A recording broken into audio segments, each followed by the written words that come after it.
Welcome, everyone. Are we on? Okay. Welcome, everyone. This is to St. Mark's Lutheran Church. We're really, really thrilled that you're here to hear the spring concert of the Queen City Bronze under the direction of Jennifer Cawhorn. And this was arranged through Mary Ann Blazer, our music director. So we're really, really happy to have you here.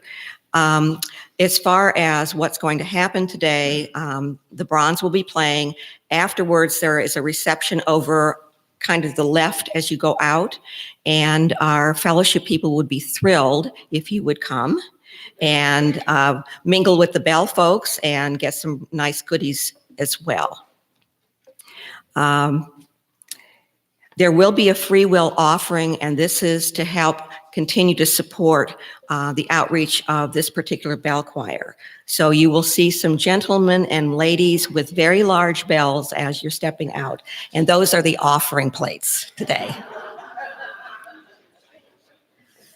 Yeah, they like folding money, so don't rattle the bells. I'm the deacon here. My name is Nancy Trimble. And I'm just really, really happy that you all came today. So without further ado, I will turn it over to the Queen City Bronze.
Thank you very much. Oh, wow, that's louder than I thought. And welcome to this celebration through music of our 10 years together as Queen City Bronze. In the next hour or so, we're going to be performing some of the favorite music that we've played over the 10 years. We don't have enough time to do all of our favorites, but this is some of the highlights. Canticle, the piece we just opened with, was performed on our very first program as Queen City Bronze. When we started out performing as the Cincinnati Pops Handbell Ensemble, when we played for the Cincinnati Pops, and then we had so much fun that we had to keep going, and we renamed ourselves the Queen City Bronze. So our first concerts were in the spring of 2009, and this song closed that program. So we thought, we'll open with it this time. Next on our program is another original composition that introduced us to one of our favorite composers. At the time that we found this, Jason Krug was pretty new to the scene. Now he's one of the favorites out there in the handbell world. And this piece is, I have to say that almost every program that we do includes a Jason Krug piece. We happen to have two on this one. But Compassion is a song that it sounds like there should be a story to it. And when we first played it, I contacted Jason and asked him if there was a story behind it. And he said, no, but you can make one up because I won't probably, just make one up. So as you listen, think about what story this tells you. This is Compassion.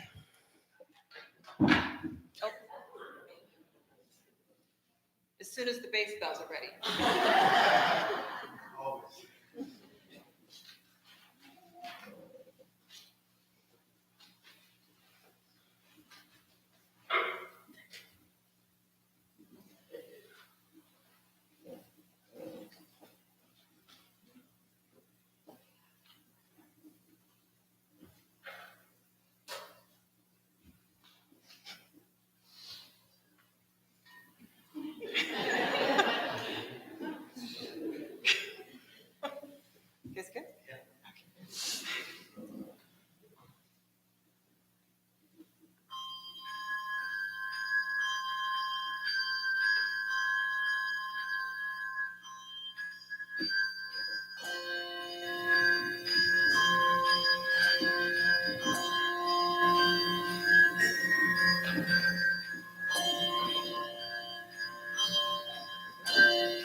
In planning for this 10-year anniversary, we decided that we wanted to commission a new handbell work just for us.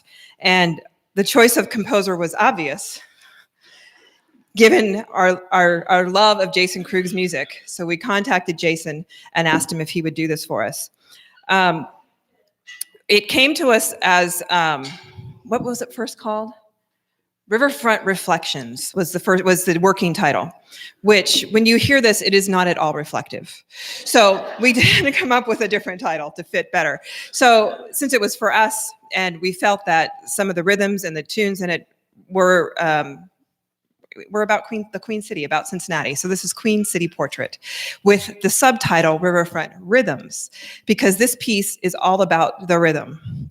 On just the first page, which the first page is 12 bars, we go from 3/8 time to 7/8 time, back to 3/8 to 4/4, then to 6/8, then back to 4/4, and then you turn the page and we have some 5/8 and 8/8 in there.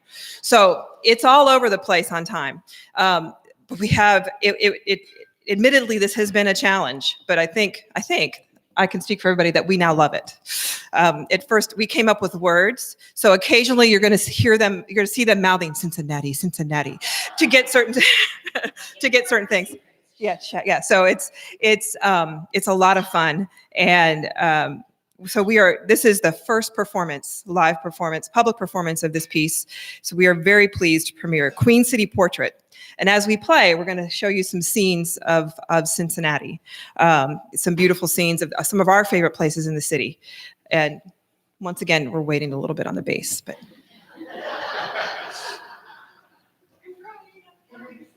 Yeah, they've got a lot of stuff down there. A little prayer.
Isn't that fun?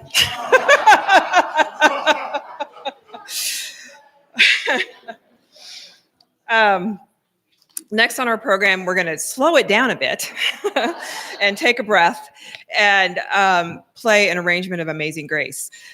This piece is one that we have in this particular arrangement. He weaves in the middle of it. He weaves taps into the arrangement. It was written in honor of. I'm going to read the dedication for you.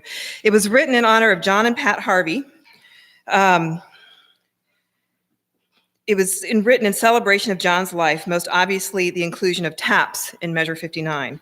John was I'm trying to find the right, he was in the military. He was, sorry, I'm trying to see where this is.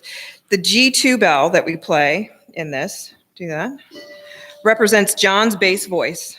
John enjoyed the West, so in the last stanza, we've tried to include a canyon echo effect. You'll hear that. The final four measures represent eternity. The A6 and B6 bells in the last measures are the bells rung by his daughter, Misty, from the Renaissance Ringers. And the final four measures you'll feel are just very long. It's random ringing, and we bring out those bells that Misty rang in honor of her father, John. So here is Amazing Grace.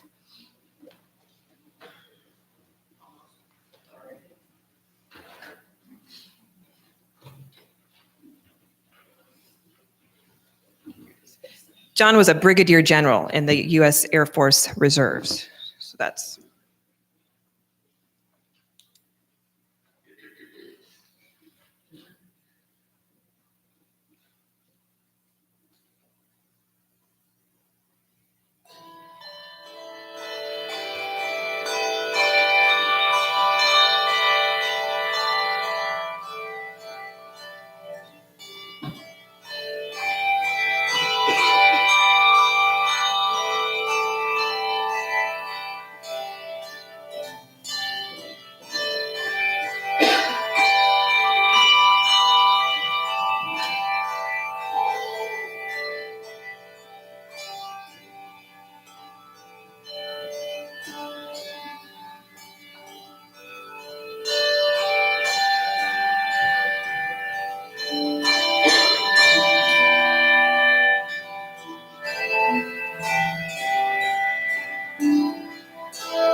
In our 10 years together, we've apologize, hold on. Over the years, we've built our jazz and blues repertoire. We've done some concerts that have been completely jazz and blues. So an anniversary concert wouldn't be complete if we didn't have, or it wouldn't be appropriate if we didn't have our jazz section. So we're about to enter that. And we're going to start that with a really fun original work by Maggie Tucker called Bellhop Boogie and Blues. And so we're going to pick up the tempo again. We have a really fun boogie at the beginning, and then our sultry blues section in the middle. They like to ham it up a little bit in the blues section, so watch that. We've also, over the years, we've had a lot of our members come and go. They're right now at this concert, we have, I think there's 7 of us that are founding members. So would our founding members raise your hands? And me. That have stuck with us from the beginning. And then this year we added 2 brand new members. Not shy at all down here is Marie on the bass. And then she dragged Amy along with her too. Amy over in the middle. And then the rest we've sort of picked up over the years. A lot of you here know Paul. We dragged him. We had a local handbell boot camp, and he was there bringing bass, and we needed bass ringers at the time, so we ganged up on him and said, "You need to come ring with us," and he did. And then we also have our injured member who had to take the rest of the spring off, and Kelly stepped in for her, but we're so glad Robin's here in the audience with us. Yay, Robin! We've learned that Robin has to be wrapped in bubble wrap because she has a tendency to hurt herself. So, but we're very happy she's here. So we're ready for some fun now with Bellhop Boogie and Blues. And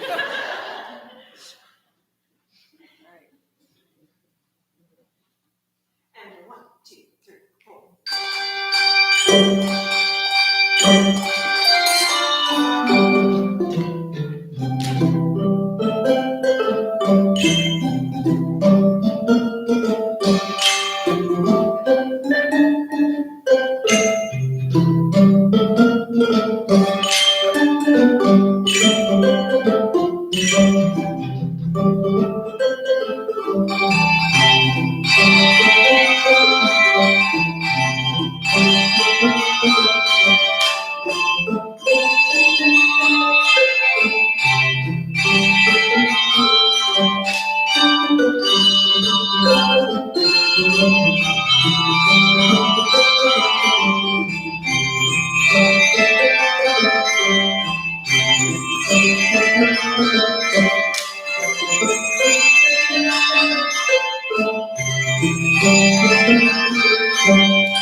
You know, I remember the first rehearsal when we were preparing for the Pops concerts, and these guys all came in, and they were these terrified, quiet, introverted little ringers that I had to like beg to play out. I sort of long for those days sometimes, but they have no problem talking back now. But they got over that quick. So many of us here are involved in the Handbell Musicians of America. I'm the executive director in my real job, my day job. And then we have several that are, Wendy I pressed her into service as a volunteer on my seminar planning committee. So she procures equipment as we go around the country doing events. And others have their own choirs that are members. Sandy used to work for us. Marie now works for us. Where's Marie? Oh, she's back there. So this next piece came to us because we heard it on a performance that was given at one of those events. It's just fun. Sway, you'll probably recognize it as most recently a version by Michael Bublé. Others have done it through the years. It's just a lot of fun. It's a great arrangement by Sandy Ethan. It's fun to play, and it also gives us an opportunity to showcase our percussionist in the group, Marie, who's going to be back there on congas.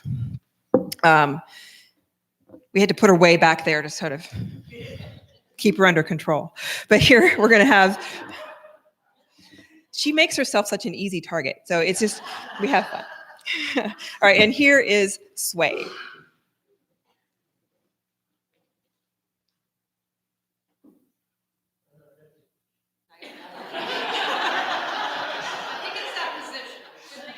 Yeah, he looked like he was ready for a second.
Over the years, keep skipping ahead on my program notes. I'm sorry. So to help the group improve over the years, we have brought in several outside conductors and clinicians to work with us. And the list includes Tim Waugh, Monica McGowan, David Weck, Michael Joy, Bill Payne, and Casey Congdon. Each has helped us develop different aspects of our musical performance, from technical to musical to showmanship, and all are an important part of our short history and have helped us develop to get where we are today. Bill Payne spent some time working with us on this next piece. Arnold Sherman's arrangement of Misty is just I think one of our top 5 pieces. We just love this arrangement so much. And what Bill helped us do is sort of go beyond the constraints of what's on the notes on the page, and really make it our own. We've sort of adapted our interpretation a little bit every time we play it, based on the personnel who are in the group. But it's just a gorgeous arrangement of Errol Garner's Misty. Any questions while we're waiting? Any questions I can answer for anybody about the group? Yes. Right now we have 6 full octaves plus 4 bass bells of the 7th octave. And actually we play a couple of the little bitties. We go up to the G8 on one song. So yeah, and we have 6 octaves of chimes. Other questions? We rehearse every Sunday from 2 to 5. We will be holding auditions in September if anyone's interested in joining us. We are very grateful to John Wesley United Methodist Church for giving us space to rehearse and to store our bells. It's so wonderful to have a closet around the corner from the room where we rehearse, where we can put all of our stuff. And it's kind of a Jenga game to get everything to fit, but we make it work. Okay, they're ready. So here is Arnold Sherman's Misty.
So don't you just feel like you're like in one of those smoky jazz clubs, like with a martini in front of you when you listen to that song? It's just great. We've had, in our 10 years, we've also had the opportunity to perform with a lot of other artists and performing ensembles. Aside from our debut with the Cincinnati Pops, we performed with the Cincinnati Men's Chorus, Blue Ash Symphony, and a handful of solo performers. I think a highlight of those collaborations was just a couple years ago when we did a concert with Joel Rainey and Jane Holstein. That concert was planned in honor of my parents' 60th wedding anniversary. And so as a surprise to them, I also commissioned a new arrangement from Joel Rainey of one of their favorites, Fly Me to the Moon. So as is typical for Joel's music for handbells, how many of you here are handbell ringers? Okay. And how many of you have rung a piece arranged by Joel Rainey? Just a couple, okay, yeah. Joel loves to showcase the instrument with a lot of articulations and techniques. Handbells are essentially a percussion instrument, and so there's a lot of different ways you can articulate them. And so I went through the music and I made a list of all the different articulations and techniques that you're going to hear in this piece. And if there's somebody ready to demonstrate some of these, first you're going to have a table mallet, so a mallet on the table, a suspended mallet,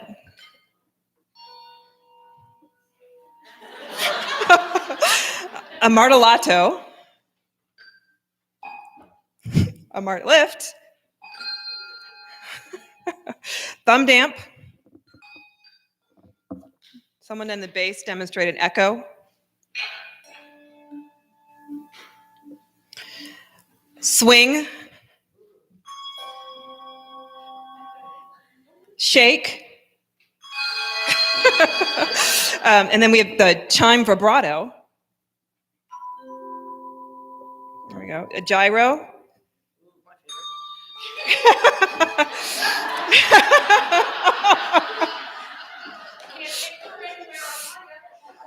She trained the group for bellhop boogie on that, and a ring touch. That was interesting. That it's like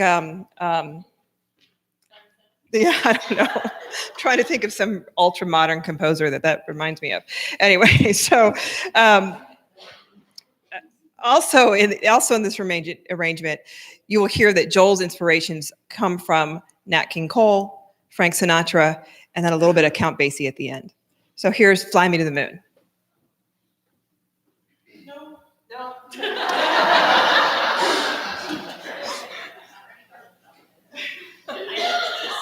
The E6 up there. I forgot. Sorry.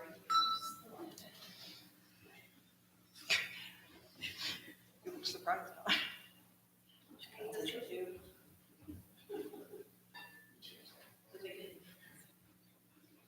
You realize you're on probation this season.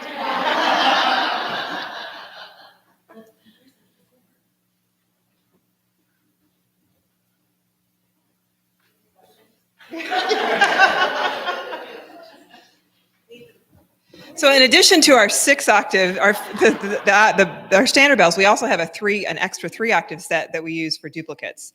Because to get all the notes in the music that we have, with the number of ringers that we have, we often place duplicate bells around.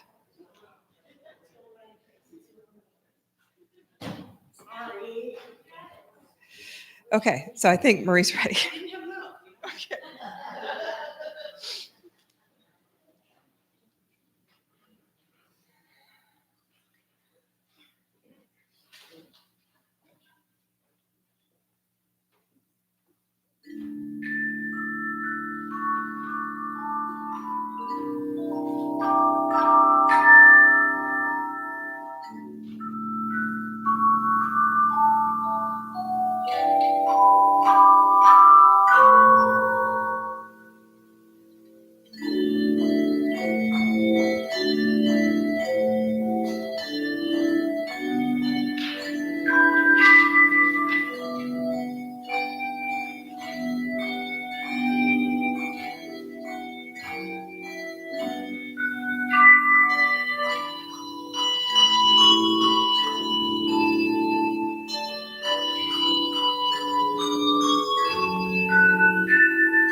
Another Arnold Sherman piece. Arnold Sherman, as you can tell by the 3 pieces on the program, is another one of our favorite composers.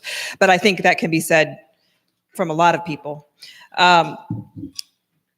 This next composition is considered by many to be one of like the perfect handbell composition. I hear so many groups tell me that this is their absolute favorite, that it's got everything. It's musical, it's a gorgeous melody, it's got a heartbreaking story behind it. It's beautiful. Published handbell music is given a difficulty level based on several criteria such as meter, key, number of techniques, complexity of rhythms, key changes, etc. And levels range anywhere from 1 for the easiest up to a 6 or above sometimes for the most difficult. One thing this leveling system does not do is take into account the difficulty of the musicianship required and the phrasing and all those things that make music beyond the notes and the rhythms. And this piece is one of the most difficult to do musically. There's so much packed into it that you can make it, you can really make it yours again, as much as we did with Misty, by just really developing all those musical elements of the piece.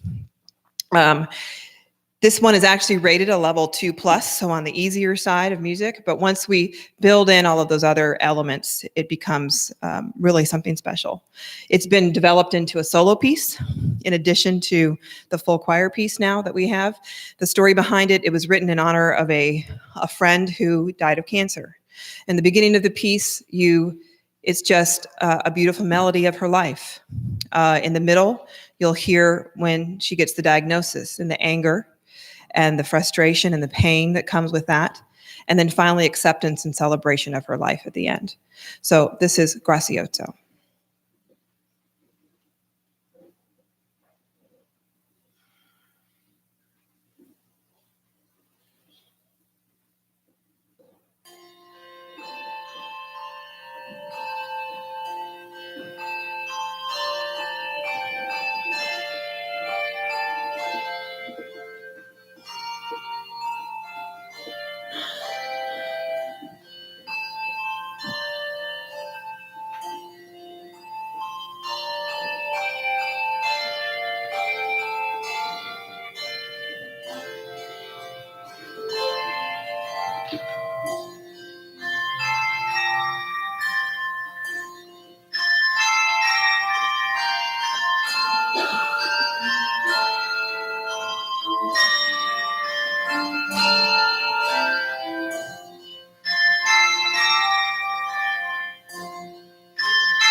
Our final selection from a composer whose name appears on almost every program we present, Fred Grayman. He is a master of what I would call the handbell mashup.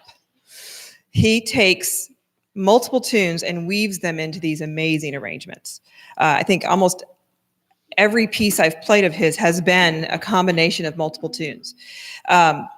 This particular piece combines the tunes King's Weston, Newmark, and the Passion Chorale. You will hear each individually. You will hear them paired with one of the others. And then at the end, he brings them all together into this glorious ending. This, again, is one of the first pieces that we played in our first year together.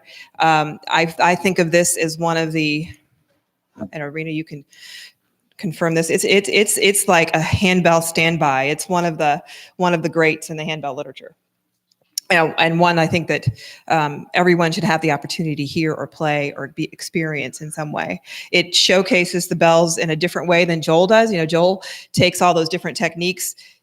Fred just makes music with what he does, and it's really a treat for the ears. And you'll just hear a lot of meat to this piece. There's a lot going on. But we thank you all very much for being here and being part of our 10-year celebration. We hope to have 10 more and beyond. So here is Fantasy on King's Weston, and I'm sure I'm going to have to wait a couple more minutes.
Okay, so we can do one more. We do have one more for you. This piece is, it's another handbell standard that I think most community groups have played at one time or another. We want to thank everyone, all the staff here at St. Mark's for their support and hospitality in preparing for the concert. My personal thank you to all the ringers. We've had a challenging spring with a really weird rehearsal schedule with, in making everything work and come together. And they've worked hard to make this happen. And I really appreciate their patience as we've worked through all that. Following the concert, our bass ringers will be back at the doors with some bass bells to take your offering, and hopefully we would gratefully accept anything you're willing to give that helps us continue our mission of educating the public about all that is possible with handbells. And as was mentioned earlier, they don't react well to metal, so just keep that in mind when you're considering what you'll give. Also, please join us at the reception afterwards, and we welcome all of you, anyone who wants to come up and see more about the bells, talk to the ringers, feel free to come on up afterwards for our own little handbell petting zoo. You can try to ring the big C too if you'd like. And so our final piece, Saber Dance.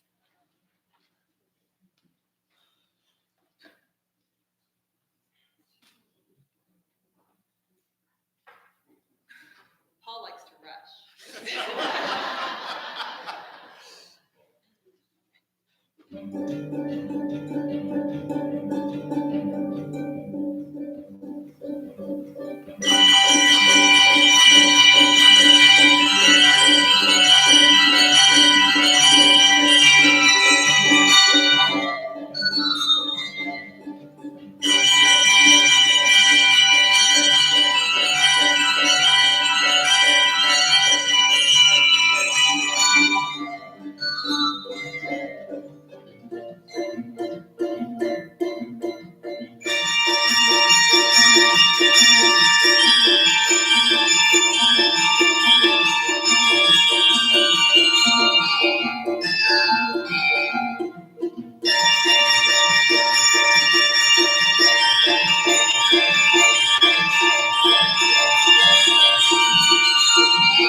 That really was our last one. Thank you all very much. You guys are going, yeah.